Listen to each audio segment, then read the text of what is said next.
Hi praise the lord. This is pastor Hema. దేవుని యొక్క మహా ఉన్నతమైన కృపలో వర్ధిల్లుతున్నటువంటి మీ అందరికీ కూడా ప్రభువైన యేసుక్రీస్తు వారి యొక్క ఉన్నత ప్రశస్త అతి శ్రేష్టమైనటువంటి శుభనామంలో మీ అందరికీ కూడా నిండి శుభాభివందనాలు తెలియపరుస్తున్నానండి.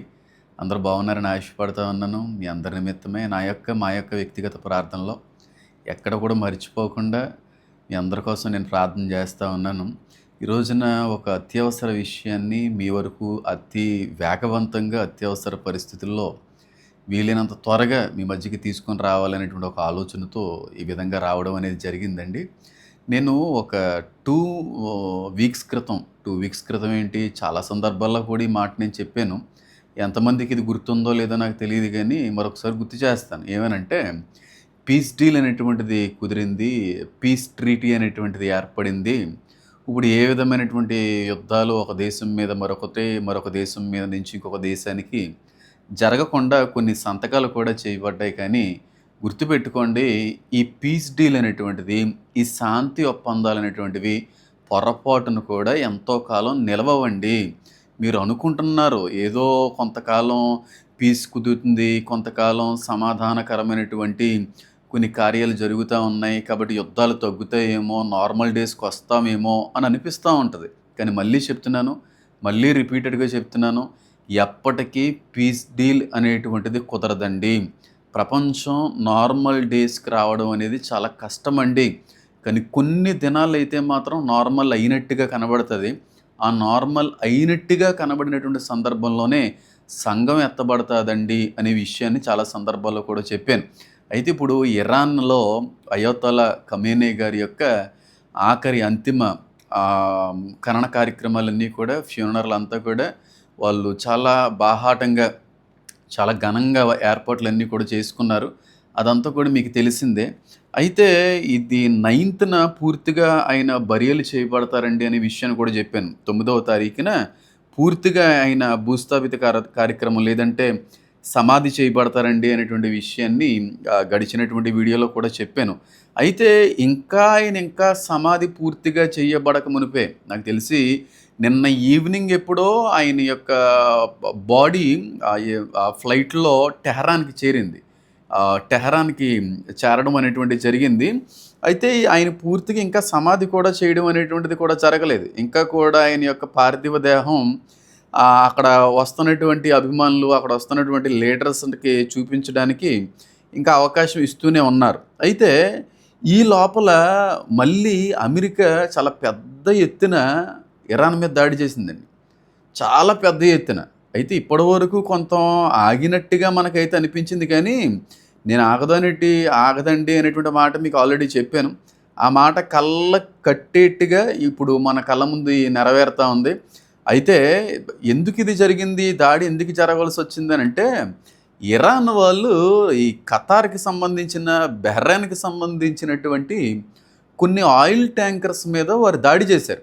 స్టేట్ ఆఫ్ హార్మజ్ అనేటువంటి ఆ జలసంధి దగ్గర ఇంపోర్ట్ జరుగుతూ ఉంటుంది కదా, ఎక్స్పోర్ట్ జరుగుతూ ఉంటుంది ఆయిల్స్ అంతా కూడా.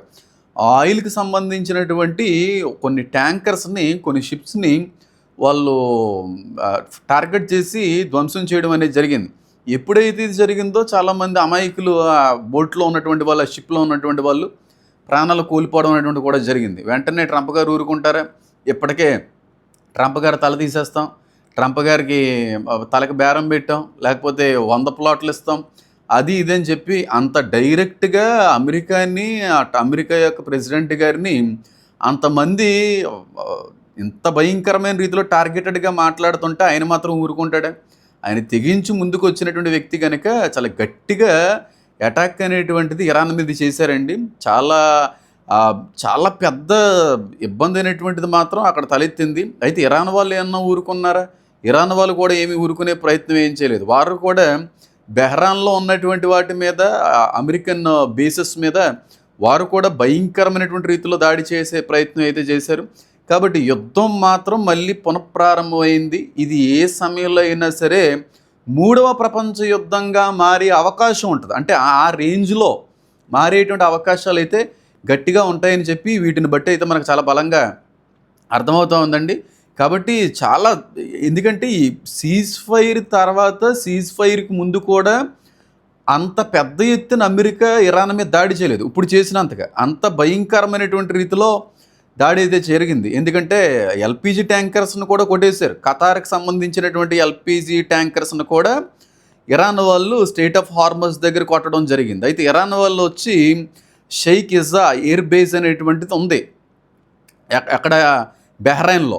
ఆ ప్రాంతంలో ఉన్నటువంటి ఆ ఎయిర్ బేస్ల మీద కూడా వాళ్ళు గట్టిగా దాడులు చేయడం జరిగింది. అయితే బెహ్రాన్లో ఆ ఖతార్ సంబంధించినటువంటి ప్రదేశాల్లో ఎవరైనా అక్కడ ఉపాధి కారణాన్ని బట్టి ఉంటున్న వాళ్ళు ఎవరైనా ఉన్నా, అక్కడ ఎవరన్నా జీవనోపాధి కోసం వెళ్ళినటువంటి వారు ఎవరైనా ఉంటే వాళ్ళని అడగండి, వాళ్ళు తెలుస్తుంది. ఎందుకంటే మార్నింగ్ ఆ ఖతార్ బెహ్రైన్ ఏరియాలో ఉన్నటువంటి ఆ ప్రభుత్వ అధికారులు కూడా సైరన్, ఎమర్జెన్సీ సైరన్ అనేటువంటిది కూడా స్టార్ట్ చేశారు. కాబట్టి దగ్గరలో ఉన్నటువంటి సేఫెస్ట్ ప్లేసెస్కి వెళ్ళిపోయి మీరు తలదాచుకునే ప్రయత్నం చేయండి అన్నట్టుగా అక్కడ సైరన్స్ కూడా మోగుతూ ఉన్నాయంట బెహ్రాన్లో. ఒకవేళ ఎవరైనా బెహ్రాన్లో ఉంటే వాళ్ళని అడిగి తెలుసుకోండి. ఒకవేళ బెహ్రాన్కి సంబంధించిన మన ఫాలోవర్స్ ఎవరైనా ఉన్నా సరే కింద కమెంట్ చేయండి, అది నిజమా కాదనేటువంటిది కూడా వీక్షకులకి ఒక మంచి ఆధారాన్ని ఇచ్చిన వారు అవుతారని నేనైతే కోరుకుంటా ఉన్నానండి. కాబట్టి పరిస్థితులు కానీ మీరు చూస్తూ ఉంటే ముదిరిపోతూ ఉంది. చాలా ఎక్స్ట్రీమ్ లెవెల్స్కి ఈ యుద్ధ పరిస్థితులన్నీ కూడా వెళ్ళిపోతూ ఉన్నాయి. కాబట్టి మీరు అర్థం చేసుకోవాల్సిన విషయం ఏంటంటే అక్కడ ఉన్నటువంటి కొంతమంది రాజకీయ పెద్దలు కావచ్చు, లేకపోతే అక్కడ ఉన్నటువంటి ఇస్లామిక్ పెద్దలు కూడా మాట్లాడుతున్నటువంటి మాట, నిన్నటి నుంచి కూడా మాట్లాడుతున్న మాట ఏంటంటే ఎవరైనా వచ్చి ఈ ఇరు దేశాల మధ్యన మంచి శాంతి ఒప్పందాన్ని కుదిరిస్తే బాగుండు అనే ఆశతో కూడా ఆ చుట్టుపక్కల వాళ్ళు కూడా ఎదురు చూస్తున్నారంట. దీన్నే అదునుగా చేసుకొని దీన్నే ఒక మంచి అవకాశంగా భావించి రాబోతాడు ఎవడా వ్యక్తి అంటే క్రీస్తు విరోధి. క్రీస్తు విరోధి వచ్చేంత వరకు కూడా యుద్ధ పరిస్థితులు అనేటువంటివి ఆగే అవకాశం కానీ సమాధానకరమైనటువంటి రీతిలో వచ్చే అవకాశం కానీ ఉండవండి. వాడు వచ్చిన తర్వాత కూడా కొంతకాలం మాత్రమే, తర్వాత మళ్ళీ ఎవరికి వారు విడిపోయి ఒకరి మీద ఒకటి దాడి చేసుకునేటువంటి ప్రయత్నాలు కూడా జరుగుతాయి. కాబట్టి ఇదంతా ఎవరి కోసం జరుగుతుందంటే క్రీస్తు యేసు యొక్క రాకడ, అన్నిటికీ మించి క్రీస్తు విరోధి యొక్క ఆగమనానికి కూడా ఇవన్నీ మార్గాలు సరళపరచడానికి జరిగేటువంటి పరిస్థితులు ఇవన్నీ. కాబట్టి మీరు ఒకసారి ఆలోచించవలసిన అవసరం ఉందండి. నేను మళ్ళీ చెప్తున్నాను, ఈ రోజు వరకు దేవుని మూలంగా పలికినటువంటి ఏ ఒక్క మాట కూడా నిరర్ధకం కాలేదు. ఈ రోజు వరకు దేవుని మూలంగా పలికినటువంటి ఏ ఒక్క మాట కూడా నెరవేరకుండా ఉండలేదు. మళ్ళీ చెప్తున్నాను. కాబట్టి చెప్పింది చెప్పినట్టుగా నెరవేరుతుంది కనుక దేవుడి మూలంగా పలికిన ప్రతి మాట కూడా మీకు కళ్ళకు కట్టేట్టుగా జరుగుతుంది అనేటువంటి విషయాన్ని దేవుడు బయలుపరుస్తున్నాడు కనుక నా మాట వినండి. దేవుని యొక్క రాకడ చాలా సమీపంగా ఉందండి. సంఘం ఏ సమయమునందైనా సరే ఎత్తబడే అవకాశం ఉన్నదండి. ఎవరు చెప్పారండి ఈరోజు వరకు? ఎంత బోల్డ్గా, ఎంత ధైర్యంగా ఎవరైనా ఈరోజు వరకు చెప్పారు? అంటే నన్ను నేను హెచ్చించుకుంటున్నానని అనుకోవడానికి వీలు లేదు, కానీ కేవలం దేవుణ్ణి గణపరచడానికి మాట చెప్తా ఉన్నాను. ఎవరైనా చెప్పారా? ఏమండి, నేను బ్రతుకు కాలంలో నా యొక్క తరంలో దేవుని యొక్క రాకడ జరుగుతుందండి, నాదే ఆఖరి తరమండి అని ఇంత బోల్డ్గా నేను చెప్తా ఉన్నానంటే దేవుడు బయలుపరుస్తున్నటువంటి విషయాలు, దేవుడు బయలుపరుస్తున్నటువంటి దర్శనాల మీద, ఆయన మాట మీద నాకు ఎంత అపరిమితమైనటువంటి విశ్వాసం కలిగున్న కారణాన్ని బట్టి మాట్లాడుతున్నానో మీరు అర్థం చేసుకోండి. నేను మళ్ళీ చెప్తున్నాను, దేవుణ్ణి మహింపరుస్తూ దేవుని గణపరుస్తూ ఈ రోజు వరకు మాట్లాడిన పలికిన ఏ ఒక్క మాట కూడా నెరవేరకుండా ఉండలేదు. కాబట్టి ఇక ముందు కూడా ఉండదు. ప్రతి మాట నెరవేరుతుంది. ఏలియన్స్ గురించి అమెరికా వారు ఆధారాలు బయటకు పెట్టకముందు కూడా నేను ఎంతే బోల్డ్గా అందరికీ కూడా హెచ్చరించే ప్రయత్నం చేశాను. యుద్ధ పరిస్థితుల గురించి కూడా అదేవిధంగా చేశాను. ఇక లాస్ట్గా ఎప్పుడైనా సరే చెప్పే ఆఖరి విషయం ఏదన్నా ఉందంటే ఇది అంత్య దినం అండి. అంత్య దినాలకు వచ్చేసాం, చివరి డేస్కి వచ్చేసాం. క్రీస్తు యేసు యొక్క ఆగమనం అనేటువంటిది ఏ సమయంలో అయినా సరే జరిగేటువంటి అవకాశం ఉంది కనుక ఓ నా ప్రియ సంగమా సిద్ధపడండి. అనేక మందిని సిద్ధపరచడానికి మీ వంతు ప్రయత్నాలు చేయాల్సిందిగా నేను కోరుతా ఉన్నానండి. కాబట్టి ఇప్పుడైతే మాత్రం టెహరాన్లో ఆయన బాడీ అయితే వెళ్ళింది.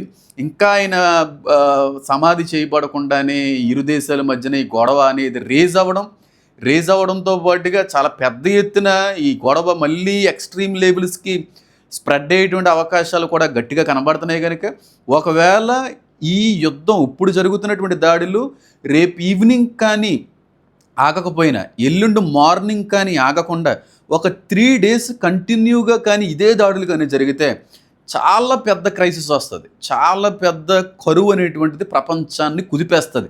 అందులో అయితే ఏ విధమైనటువంటి సందేహం లేదు గనక జాగ్రత్తగా ఈ చెప్పే ప్రతి విషయాన్ని కూడా ఫాలో కండి. ఎప్పటికప్పుడు ప్రతి సమాచారాన్ని మీ వరకు నేను తీసుకొని రావడానికి నా వంతు ప్రయత్నం అయితే నేను చేస్తున్నాను. కాబట్టి మీరు చేయవలసింది ఏదన్నా ఉందంటే ఈ విషయాన్ని అనేక మందికి తెలియజేస్తూ వారిని కూడా సిద్ధపరచడానికి దేవుని చేతిలో బలమైన పాత్రలుగా వాడబడాలని నేనైతే కోరుకుంటా ఉన్నాను. కాబట్టి సిద్ధపడండి. ఒకటే మాట చెప్తాను, సిద్ధపడండి. నిజమైనటువంటి దేవుడెవరో, సత్యం ఏంటో తెలుసుకోవడానికి మీరు ఒకసారి ఆలోచించండి. దాన్ని బట్టి అయినా సరే సత్యాన్ని వైపుగా దేవుడు మిమ్మల్ని నడిపిస్తారని నేను ఎంతగానో బలంగానో నేనైతే నమ్ముతా ఉన్నాను. ఇంకా చాలా విషయాలు అయితే ఉన్నాయి. ఆ విషయాల్లో ఈ మొట్టమొదటి విషయం ఏదన్నా ఉందంటే ఇరాన్ మీద యుఎస్ఏ దాడి జరగడం, ఇరాన్ వాళ్ళు అమెరికన్ బేసెస్ని చాలా గట్టిగా కొట్టడం అనేటువంటిది జరుగుతూ ఉంది. ఇంకా కానీ మనం చూసినట్టయితే మళ్ళీ నాకు వచ్చినటువంటి వార్త ఏంటంటే ఇది చాలా ఎక్కువ పెరిగిపోతూ ఉంది. ప్రతి దాడి చాలా ఎక్కువగా పెరిగేటువంటి అవకాశాలు చాలా గట్టిగా కనబడుతున్నట్టుగా కూడా ఉన్నాయి. అలాగే ఇంకొక విషయాన్ని చెప్పాలి, ఇది కూడా నాకు ఇప్పుడే వచ్చింది. ఏంటనంటే ఇజ్రాయిల్ వారు ఒక కొత్త చట్టాన్ని తీసుకుని రాబోతున్నారంట. ఇజ్రాయిల్ ప్రభుత్వం ఒక పెద్ద కొత్త చట్టాన్ని తీసుకుని రాబోతా ఉన్నారు. ఏంటనంటే ఇజ్రాయేల్ భూభాగంలో ఉన్నటువంటి క్రిస్టియన్స్ అందరినీ కూడా పూర్తిగా నిర్మూలించడానికి ఒక బలమైన చట్టం తీసుకుని రాబోతా ఉన్నారంట. అక్కడ ఉన్నటువంటి హోలీ ల్యాండ్ ఈ టూర్స్ కావచ్చు, హోలీ ల్యాండ్కి వెళ్తూ ఉంటారు. యెరూషలేం యాత్రలకు, ఇజ్రాయేల్ యాత్రకు వెళ్తూ ఉంటారు కదా, క్రైస్తవులు వెళ్తూ ఉంటారు. కాబట్టి వీరికి ముందు రోజుల్లో ఇంకా అవకాశం ఉండకపోవచ్చు. క్రైస్తవులు ఇజ్రాయెల్లో అడుగుపెట్టే అవకాశం ఉండకపోవచ్చు. అక్కడ సందర్శించేటువంటి ప్రాంతాలు కూడా వెళ్ళేటువంటి అవకాశాలు ఉండకపోవచ్చు. కాబట్టి ఎవరైనా వెళ్ళాలనుకున్నా ఇప్పుడు కూడా చాలా కష్టమైన పరిస్థితులేనండి. ఈ టైంలో వెళ్ళకూడదనే అంటాను. ఎందుకంటే అక్కడ కానీ మనం బ్లాక్ అయిపోయామంటే, అక్కడ కానీ స్ట్రక్ అయిపోయామంటే మళ్ళీ ఏ ప్రభుత్వ ఎంబసీ కూడా మనల్ని ఇక్కడ తీసుకుని వచ్చే అవకాశాలు ఉండవు. ఇప్పుడు ఈ టైంలో వద్దు. ఎందుకనంటే ఇది కొంచెం రిస్కీ థింగ్. అయితే చట్టం మాత్రం ఇది ఎప్పటి నుంచో తీసుకుందాం అనుకుంటున్నారు. ఎందుకంటే ట్రంప్ గారు కూడా ఇజ్రాయెల్కి చాలా వ్యతిరేకంగా మారిపోయాడు కదండి. వాళ్ళను కూడా మరీ భయంకరమైన రీతిలో బాధ పెట్టే విధంగా ఆయన చేస్తూ ఉన్నారంటే ఆయన ఆలోచన ఆయనకు ఉంటుంది. ఎందుకనంటే నేను ఎంత చెప్పి చూసినా, ఎంత మీకోసం నేను ప్రయాసపడేటువంటి వ్యక్తిగా ఉన్నా, ప్రపంచ దృష్టిలో ఎంత బ్యాడ్ అయిపోతున్నా మీ ఇజ్రాయెల్ దేశం కోసం నేను ఏదో ఒక విషయంలో కొంచెం ఆగండి, నా మాట వినండి అంటే ఒక్క విషయంలో కూడా మీరు ఎక్కడ ఆగకుండా ఇలా చేయడాన్ని బట్టి నేను కూడా నా సహనాన్ని, ఓర్పుని కోల్పోతున్నాను అనేటువంటి విధంగా ఆయన ఆలోచనల్ని ముందుకు తీసుకుని వెళ్ళిపోతా ఉన్నారని అనుకుంటున్నాను. ఎందుకంటే ఎప్పుడైతే ట్రంప్ ఇజ్రాయెల్కి హ్యాండ్ ఇస్తున్నాడో, ఎప్పుడైతే కొంచెం వ్యతిరేకంగా మాట్లాడుతున్నారో, వద్దు టర్కీకి F-35 జెట్స్ని అమ్మొద్దు అని అన్నప్పుడు కూడా కావాలనే ఉద్దేశంతో 35 జెట్స్ని టర్కీకి అమ్మడాన్ని బట్టో మరేంటో తెలియదు. కానీ ఇప్పుడైతే మాత్రం ఇజ్రాయెల్ ఒక కొత్త రూల్ని అయితే పాస్ చేయబోతుంది. ఒక కొత్త చట్టాన్ని అయితే తీసుకుని రాబోతుంది. క్రిస్టియన్స్ అనేటువంటి వాళ్ళు ఎవరన్నా ఇజ్రాయెల్ దేశంలో ఉంటే వారిని పూర్తిగా అక్కడి నుంచి తీసేయబోతుంది. రెండవదిగా హోలీ ల్యాండ్కి వచ్చేటువంటి క్రిస్టియన్ సందర్శకులను కూడా ఇక ముందు రానివ్వకుండా కొన్ని ఆంక్షలు, కొన్ని నియమాలు పెట్టేటువంటి ఒక ఆలోచనలు ఇజ్రాయెల్ దేశం ఉన్నట్టుగా కూడా నాకు ఇప్పుడు వచ్చినటువంటి ఒక న్యూస్ని బట్టి అయితే మాత్రం నాకైతే అర్థమవుతా ఉందండి. అలాగే ఇంకో విషయం కూడా చెప్పాలి. ఏంటంటే అక్కడ ఉన్నటువంటి కొంతమంది లెబనాన్లో ఉన్నటువంటి క్రిస్టియన్స్ అందరూ కూడా ఇజ్రాయెల్ సైనికులకి ఒక లెటర్ రాశారు. లెబనాన్ ప్రాంతం మీద ఇజ్రాయెల్ ఇప్పుడు యుద్ధం చేస్తుంది, వాళ్ళ మీద అటాక్లు జరిగిస్తూ ఉంది. ఎందుకంటే అక్కడంతా కూడా ఉగ్రవాదులు స్థావరాలుగా మార్చేసుకున్నారు. అక్కడ ఉన్నటువంటి కొంతమంది క్రైస్తవులు మీరు చేస్తున్నటువంటి పని చాలా మంచిది అని చెప్పి ఇజ్రాయెల్కి సంబంధించినటువంటి సైనికులకి ఒక లెటర్ రాశారు. We're Christians, we love you and thank you for emptying Lebanon of Hezbollah. Please take care of our homes because no one is helping us restore them. అంటే చూడండి, ప్రపంచంలో చాలామందికి అర్థం కాకపోవచ్చు, కానీ అక్కడ ఉన్నటువంటి పరిస్థితిని అనుభవిస్తున్నటువంటి వ్యక్తులకు మాత్రం అర్థమవుతుంది. ఇజ్రాయెల్ పోరాడేది ఎవరి మీద, వారి వల్ల వాళ్ళ పోరాటంలో కలిగేటువంటి ప్రయోజనం ఏ మొత్తంలో ఉంది, వారు ప్రపంచానికి నాశనాన్ని తీసుకొచ్చేటువంటి శత్రువులతో పోరాడుతున్నారని అక్కడ ఉన్నటువంటి ప్రజలకు అర్థమవుతుంది. కానీ దూరంగా ఉన్నటువంటి వ్యక్తులకు మాత్రం ఇజ్రాయెల్ ఎప్పుడూ కూడా శత్రు దేశంగానే, ఏదో పెద్ద టెర్రరిస్ట్ దేశంగానే చిత్రీకరించే ప్రయత్నం చేస్తున్నారు. కాబట్టి మనం కానీ పరిస్థితులు చూస్తే అంతా కూడా లేఖన సంబంధమైనటువంటి రీతిలోనే నెరవేరుతూ ఉన్నాయండి. అన్నీ కూడా లేఖనాల్లో చెప్పబడినట్టుగానే కళ్ళకు కట్టేట్టుగా నెరవేరుతున్నాయి, క్లియర్గా నెరవేరుతున్నాయి. లోక 21, మత్తయి 24లో ఉన్న ప్రతి మాట కూడా నెరవేరలేదండి, ఇందులో ఇంకా నెరవేరవలసింది ఇంకా ఉందండి అన్నట్టుగా ఏదన్నా ఉంటే చెప్పే ప్రయత్నం చేయండి. కాబట్టి గుర్తుపెట్టుకోండి, చివరి డేస్‌కి వచ్చేసాం. కాబట్టి సిద్ధపడండి అనే అంటాను. అంతకుమించి నేను ఏం చెప్పగలను? సిద్ధపడండి. ఒకవేళ సిద్ధపాటు లేకపోతే సిద్ధపడండి.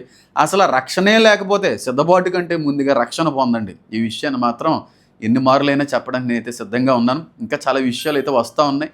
సమయం తీసుకొని మీ వరకు నేను చేరదీయడానికి నా ప్రయత్నం నేను చేస్తాను. కాబట్టి వీలైనంత మందికి ఇది షేర్ చేయడానికి ప్రయత్నం చేయాల్సిందిగా నా పేరట నేను కోరుతా ఉన్నాను. అందరూ కూడా మరోసారి దేవుని పేరట శుభాలు తెలియపరుస్తూ ఉన్నాను. God bless you. God bless you all. Amen. Amen. Amen.